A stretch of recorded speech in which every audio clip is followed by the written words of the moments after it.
8 सितंबर के दिन नेपाल में जेनजीज का एक पीसफुल प्रोटेस्ट निकलता है और वो मार्च करते हैं टुवर्ड्स पार्लियामेंट। अब जब वो मार्च कर रहे थे तो इसी दौरान हम देखते हैं कि उन प्रोटेस्टर्स के दरमियान और सिक्योरिटी फोर्सेस के दरमियान क्लैशेस शुरू होते हैं, जिसके नतीजे में सिक्योरिटी फोर्सेस के जो पर्सनल्स थे तो वो उनके ऊपर ओपन फायर शुरू करते हैं, जिसके नतीजे में इनिशियली तकरीबन 19 प्रोटेस्टर की कैजुअल्टीज होती है। अब इस एक्ट के बाद हम देखते हैं कि नौजवानों के अंदर और भी गुस्सा आता है और इस मूवमेंट की मोमेंटम में और भी तेजी आती है। बाकी शहरों में भी लोग निकलते हैं, ये लोग जाते हैं, ये लोग पार्लियामेंट को आग लगाते हैं, प्राइम मिनिस्टर हाउस को आग लगाते हैं, प्रेसिडेंशियल हाउस को आग लगाते हैं।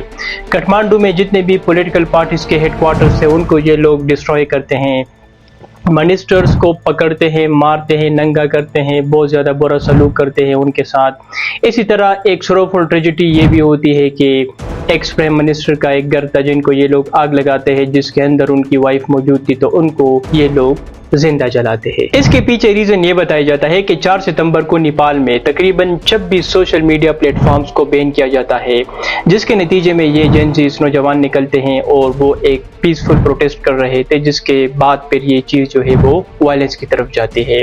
लेकिन ये मसला सिर्फ सोशल मीडिया का नहीं है, बल्कि इसमें अनएम्प्लॉयमेंट भी है, मिस गवर्नेंस भी है और इसमें करप्शन भी एक बहुत बड़ा मसला है। और नेपाल की जो तारीख है, मोनार्की की बात कीजिए या डेमोक्रेसी की बात कीजिए, तो वो भी इसमें एक अहम रोल अदा करता है। सबसे पहले बात करते हैं सोशल मीडिया बैन के ऊपर। नेपालियन गवर्नमेंट के मुताबिक नवंबर 2023 में उन्होंने इन सारे सोशल मीडिया प्लेटफॉर्म्स को इंस्ट्रक्शन इशू किए कि आप इस डेट तक खुद को ministry of communication and information technology के साथ रजिस्टर करें। गवर्नमेंट के मुताबिक वो इसी वजह से ये चीज़ कर रहे थे ताकि इन सारे प्लेटफॉर्म्स को रेगुलेट किया जा सके, ताकि जो मिस इन्फॉर्मेशन होती है, जिन मसाइलों का सामना वो कर रहे थे, क्योंकि बहुत बड़े बड़े मसले थे, ताकि उस चीज़ को कंट्रोल किया जा सके।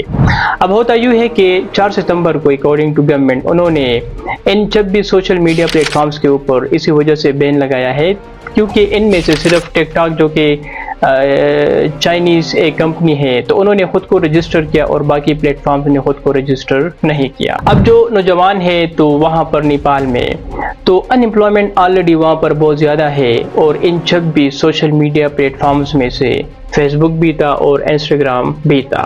अब इंस्टाग्राम नेपाल में एक ऐसा प्लेटफॉर्म है जिधर ज़्यादातर वहाँ पर जो नौजवान है उनकी जो अर्निंग है तो वो इंस्टाग्राम से है।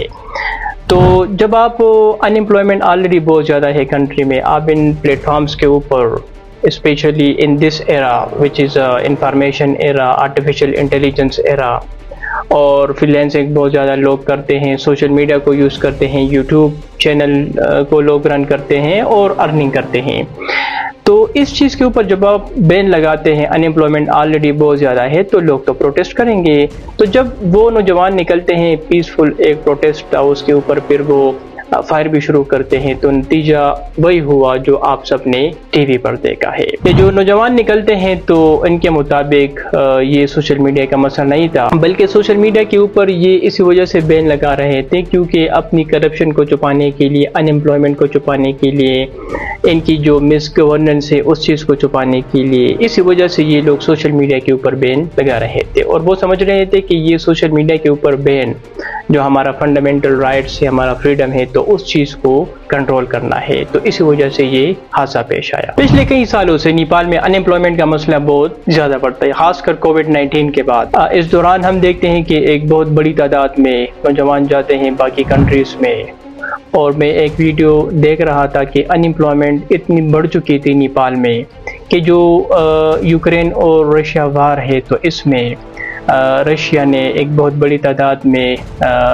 नेपाल के जो नौजवान थे तो उनको उन्होंने हायर किया, और वहाँ पर एक बहुत बड़ी तादाद में नौजवान जो है वो जा रहे हैं और वो उनको रिक्रूट किया जा रहा है और वो यूक्रेन के ख़िलाफ़ लड़ रहे हैं। और इन नौजवानों को तकरीबन दिए जाते हैं कुछ 3 या 4 हज़ार डॉलर के लगभग, जो कि एक बहुत बड़ी अमाउंट बनती है यहाँ पर नेपाल में। और इस जंग में एक बहुत बड़ी तादाद में उनकी कैजुअल्टीज़ भी हुई है और काफ़ी बुरे हालात है उनकी। तो ये अनएम्प्लॉयमेंट सिचुएशन है वहाँ पर नेपाल में। और यहाँ पर ऑलरेडी जब अनएम्प्लॉयमेंट बहुत ज़्यादा है और आप इन सोशल मीडिया प्लेटफॉर्म्स के ऊपर बैन लगाते हैं, तो अगर वो प्रोटेस्ट नहीं करेंगे तो क्या करेंगे। इन नौजवानों के अंदर गुस्से की एक और वजह ये भी थी कि जो पॉलिटिशियन के जो बच्चे हैं तो वो अक्सर सोशल मीडिया के ऊपर वीडियोस वगैरह देते हैं और वो काफ़ी लग्जरी लाइफ गुजारते हैं, उनके पास बड़ी बड़ी गाड़ियाँ होती है, वेडिंग्स में जाते हैं वगैरह वगैरह। तो उनमें से कुछ वीडियोस वायरल भी हुए थे इंस्टाग्राम के ऊपर, फेसबुक के ऊपर, जिसकी वजह से उनके ऊपर बहुत ज़्यादा क्रिटिसिज्म भी हुई थी। तो इस चीज़ के ऊपर भी बहुत ज़्यादा बात हो रही थी कि ये जो पॉलिटिशियन के बच्चे हैं तो आप उनकी लाइफस्टाइल देख रहे और यहाँ पर हमारे हालात देख ले। तो इस चीज़ ने भी उस चीज़ को बहुत ज़्यादा प्रोवोक किया था। सिमिलरली करप्शन भी एक बहुत बड़ा मसला है नेपाल में। जो करंट प्राइम मिनिस्टर था और उसके अलावा जो बाकी दो प्राइम मिनिस्टर्स थे या इनके अलावा जो इनके कैबिनेट मिनिस्टर्स थे, तो सबके ऊपर स्कैंडल्स भी थे, सबके ऊपर केसेस भी थे और उनको रिलीफ भी मिल जाती थी कोर्ट से। इसके अलावा कुछ लॉज भी वहाँ पर मौजूद है कि जब तक ये लोग पावर में हैं तो आप इनके ऊपर इन्वेस्टिगेशन नहीं कर सकते। तो सबके ऊपर करप्शन केसेस भी थे और ये चीज़ काफ़ी टाइम से हो रहा था और लोग इसके ऊपर भी क्रिटिसाइज़ कर रहे थे, लेकिन इसके ऊपर भी कुछ नहीं हो रहा था। तो इस चीज़ ने भी लोगों को बहुत ज़्यादा इंस्टिगेट किया। एक और रीज़न इसके पीछे नेपाल की थोड़ी सी तारीख भी है। 2008 से पहले अगर नेपाल की तारीख देखी जाए तो यहाँ पर ज़्यादातर एब्सोल्यूट मोनार्की हुआ करती थी, ज़्यादातर जो पावर होता था तो वो किंग के पास हुआ करता था। 1990s में यहाँ पर कुछ रिफॉर्म्स होते हैं और थोड़ी बहुत डेमोक्रेसी यहाँ पर आती है, पार्लियामेंट को फॉर्म किया जाता है और थोड़ा बहुत पावर जो है वो इलेक्टेड लोगों के पास आ जाती है, लेकिन स्टिल जो एब्सोल्यूट पावर होता था तो वो फिर भी किंग के पास हुआ करता था। अब क्या होता है कि 2005 में हम देखते हैं कि जो लास्ट किंग था नेपाल में जिसका नाम था किंग ज्ञानेंद्र, तो वो इस तरह करते हैं कि वो पार्लियामेंट को मुकम्मल तौर पर ख़त्म करते हैं, बाकी इदारों को ख़त्म करते हैं और डेमोक्रेसी को मुकम्मल तौर पर बैन करते हैं और डायरेक्टली वो कंट्रोल करते हैं नेपाल को। तो दोबारा वहाँ पर एब्सोल्यूट मोनार्की आ जाती है। लेकिन इस चीज़ के ऊपर इस तरह होता है कि 2006 में अगले साल एक बहुत बड़ी तादाद में, मिलियंस की तादाद में लोग निकलते हैं और प्रोटेस्ट करते हैं और वो इस किंग ज्ञानेंद्र को फोर्स करते हैं, वो गिव अप करते हैं, इस्तीफा देते हैं, पार्लियामेंट को रिस्टोर किया जाता है। 2008 में यहाँ पर इलेक्शंस होते हैं जिसके नतीजे में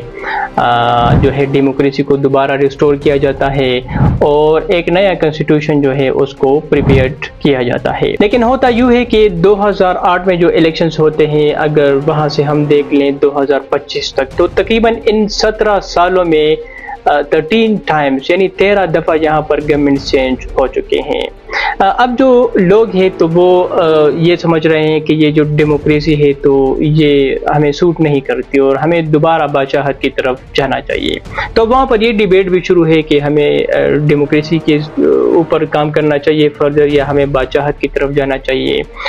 तो यहाँ पर लोग भी कंफ्यूज है, उनकी तारीख भी इस तरह है कि डेमोक्रेसी वहाँ पर सूट नहीं करती वहाँ के लोगों को। तकरीबन 13 टाइम्स, अगेन मैं रिपीट करता हूँ कि 13 टाइम्स 17 सालों में वहाँ पर गवर्नमेंट चेंज हो चुके हैं।